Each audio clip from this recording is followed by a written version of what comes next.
Welcome to Praying Through the Bible number 4, Genesis 12 through 13, Prayer for Altering Life's Journey. The Hobbit is not the only one to go on an unexpected journey. Fictionally, Gandalf called Bilbo. Really and truly, Yahweh called Abraham, then called Abram, and Jesus calls us. Faith is an unexpected journey. These spiritual journeys are filled with physical realities, both expected, which makes us comfortable, and unexpected, which can cause anxiety, panic, uncertainty in ourselves and even in our God. By faith, Abraham answers as we have, or hopefully you will. But none of us always lives by faith, or lives up to the heavenly calling of faith, Hebrews 3:1.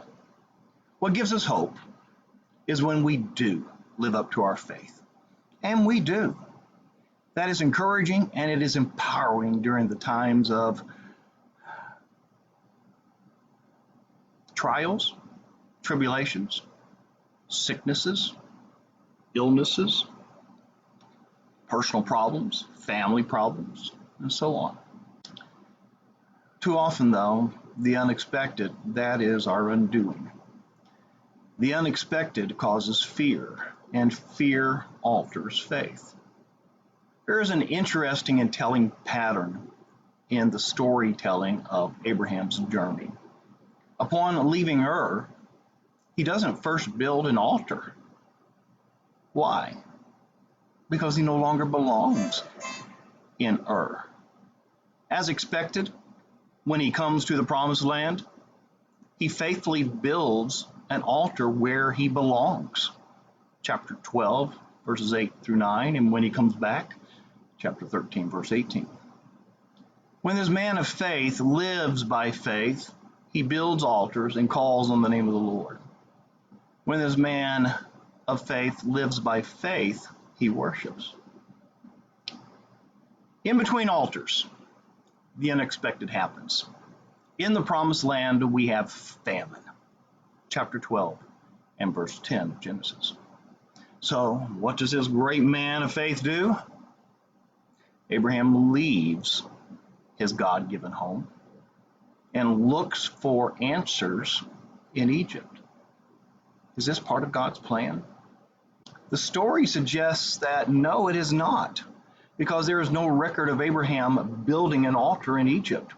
Plus, the nation of Egypt in the story of Abraham and Israel almost always represents, if not always represents, unfaith in God.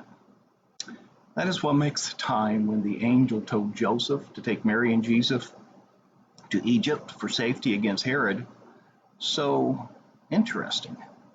The promised land itself has become a place of unfaith and danger. When Abraham descends into Egypt, what is recorded is his failure to live by faith. Seen when he half lies, just lies about Sarah. This endangers her physical purity. But do you think it also displays Abraham's forgetting God's promises? Chapter 12, 1 through 3, the land promise, the nation promise, and the seed promise. Abraham puts himself into positions of temptation that will become common to him. Chapter 20, verse 13, he admits everywhere he went, he lied about Sarah. That allows him to be tempted by fear. That allows him to be tempted by something that is, in his mind, too much to bear and doesn't look for the escape route, something we're all promised, 1 Corinthians chapter 10, verse 13.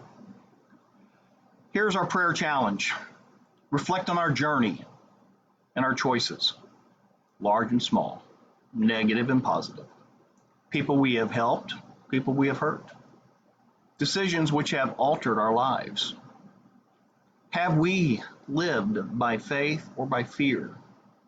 The answer is probably both.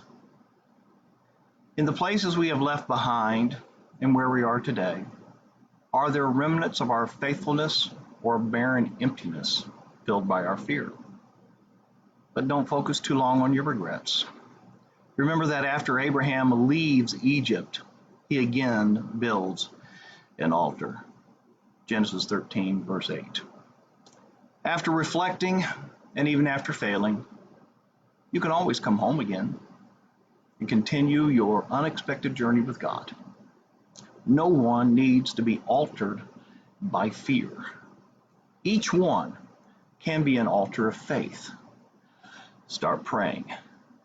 That is number 4, Genesis 12 through 13, a prayer for altering life's journey.